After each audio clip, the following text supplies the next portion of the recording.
အားလုံးပဲမင်္ဂလာပါကန်လန်းညွန် channel လေးကနေပြန်လည်ကြိုဆိုလိုက်ရပါတယ်ဒီကနေ့2026ခုနှစ်ဖေဖော်ဝါရီ18ရက်ဗုဒ္ဓဟူးနေ့ဟာဗုဒ္ဓဟူးသားသမီးတွေအတွက်တော့မိမိတို့ရဲ့မွေးနေ့နန်းကိုပြန်လည်စီးဆင်းတဲ့နေ့ဖြစ်တယ်လို့စနေတက်ရောက်မှုကလည်းနောက်ွယ်ကနေဖိအားပေးနေတဲ့နေ့တစ်နေ့ဖြစ်ပါတယ်ဘေးရင်ပညာအရပြောရရင်တော့စမ်းနဲ့စနေပေါင်းစုံနေတဲ့သဘောမျိုးဖြစ်တာကြောင့်စိတ်ကူးတစ်တွေကတော့ကောင်းနေပါလိမ့်မယ်ဒါပေမဲ့အကောင်ထဲပေါ်တဲ့နေရာမှာအနောက်အရှက်အနှဲငယ်ကြုံရတတ်ပါတယ်ပင်ပန်းမှရရှိမယ်ဆိုတဲ့လောကနိယာမအတိုင်းဒီနေ့မှာတတ်တောင့်တတ်တာနဲ့တော့အောင်မြင်မှုမရနိုင်ပါဘူးဒါပေမဲ့ခိုင်မာတဲ့ဇွဲလုံးလားနဲ့ကြိုးစားရင်တော့ကြီးမားတဲ့ရလက်ကောင်းတွေကိုပိုင်ဆိုင်ရမယ့်နေထူးနေမြတ်ဖြစ်ပါတယ်ဗျလုပ်ငန်းခွင်မှာတော့ဒီနေ့မှာစကားကအဓိကပါပဲဗုဒ္ဓဟူးသားသမီးတွေဟာစကားပြောကောင်းကြသူတွေဖြစ်ပေမဲ့လည်းဒီနေ့မှာတော့နှုတ်ကြောင့်လက်ခမောင်းခက်ရတတ်ပါတယ်အထက်လူကြီးဒါမှမဟုတ်လှုပ်ဖို့ကင်ဘက်တွေနဲ့စကားပြောတဲ့အခါမိမိဘက်ကမှန်နေရင်တောင်အလျှော်ပေးဆွေးနွေးတာကပို့ပြီးတော့အကျိုးရှိပါလိမ့်မယ်ဝန်ထမ်းများအနေနဲ့ယာရူးတိုးဖို့ဒါမှမဟုတ်နေရာကောင်းရဖို့ကမ်းလှမ်းချက်တွေကြုံရတတ်ပါတယ်ဒါပေမဲ့အဲ့ဒီနောက်ွယ်မှာတာဝန်အသစ်တွေပိုများလာမှာကိုတော့ကြိုတင်ပြင်ဆင်ထားပါအဝဲတော်တွေဖောက်တယ်တွေနဲ့အပေးအယူလောက်ရမှာစာချုပ်စာတမ်းအမှားအယွင်းမဖြစ်အောင်ဂရုစိုက်ကြပါအထူးသဖြင့်ဆက်သွယ်ရေးပစ္စည်း ID လုပ်ငန်းနဲ့ကုန်ကြောက်ရောင်းဝယ်သူတွေ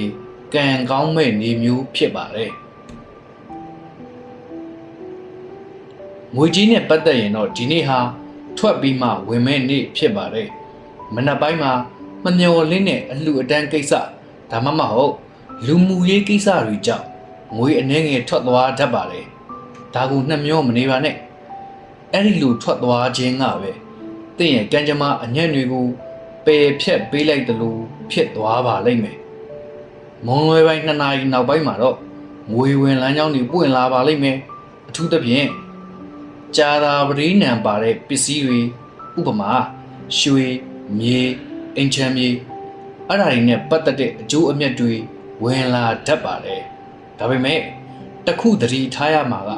အာမခံခြင်းပါဒီနေ့မှာဘသူအတွက်မှငွေကြေးအာမခံတာအကျွေးပေးတာမျိုးလုံးဝမလုပ်ကြပါနဲ့လူမှုရေးနယ်ပယ်မှာတော့မိတ်ဆွေဟောင်းတွေနဲ့ပြန်လည်ဆုံတွေ့ရတတ်ပါတယ်အကူအညီတောင်းခံသူတွေများနေတတ်တဲ့နေမျိုးပါအခြေရေးမှာတော့ချစ်သူရှိသူတွေအနေနဲ့တယောက်နဲ့တယောက်အထင်လွဲစရာလေးတွေဖြစ်တတ်ပါတယ်အဓိကကတော့ဂျားစကားပါတခြားသူပြောတဲ့စကားကိုယုံပြီးတော့ကိုချစ်သူကိုသွားပြီးအပြစ်မတင်ကြပါနဲ့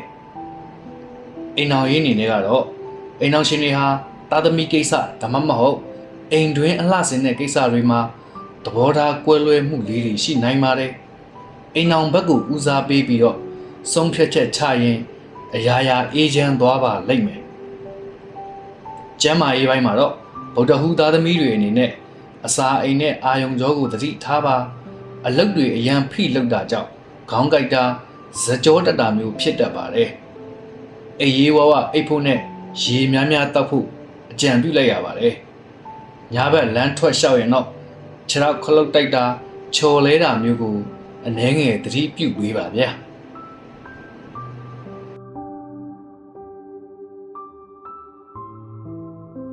ဒီနေ့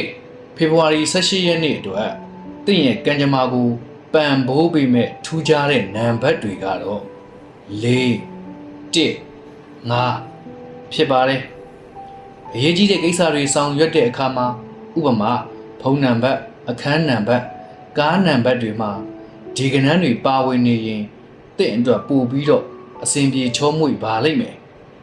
ကံကောင်းစေမဲ့အယောင်ကတော့အစိမ်းနုရောင်ဖြစ်ပါတယ်ဒီနေ့မှာအစိမ်းရောင်ပါဝင်တဲ့ဝတ်စုံဒါမှမဟုတ်လက်ကင်ပေါ်ဝါလေးစောင့်ထားခြင်းကတင့်ရဲ့စွမ်းအင်ကိုတည်ငြိမ်စေပါလိမ့်မယ် ကဲဒီနေ့ရဲ့အညံ့တွေကိုပယ်ဖြတ်ပြီးကံကောင်းခြင်းတွေလက်ဝယ်ပိုင်ဆိုင်နိုင်ဖို့အတွက်ဒီရတရားတွေကိုဆောင်ရွက်ကြပါနံပါတ်1အနေနဲ့ကတော့မြတ်စွာဘုရားရှင်ထံမှာ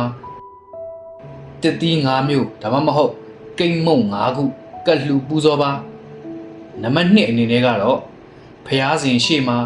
မေတ္တာတုတ်ကို9ခေါက်ရွတ်ဖတ်ပါနံပါတ်3အနေနဲ့ကတော့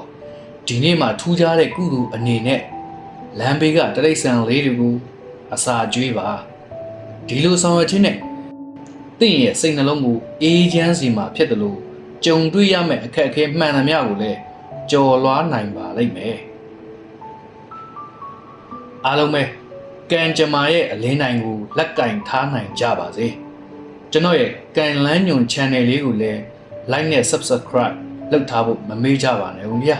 ဒီဗီဒီယိုလေးကတင့်ရဲ့အတွက်အကျိုးရှိရဲဆိုရင်တင့်ရဲ့ဗုဒ္ဓဟူသားသမီးမိတ်ဆွေတွေစီကိုလည်း share လုပ်ပေးခြင်းဖြင့်ကုသိုလ်ဝေမျှပေးကြပါသိချင်တာရှိရင် comment မှာရေးခဲ့ပေးပါဆရာကိုယ်တိုင်တယောက်ချင်းစီကိုပြန်လည်ဖြေကြားပေးပါမယ်အားလုံးပဲကံကောင်းခြင်းများစွာနဲ့ပြည့်စုံကြပါစေ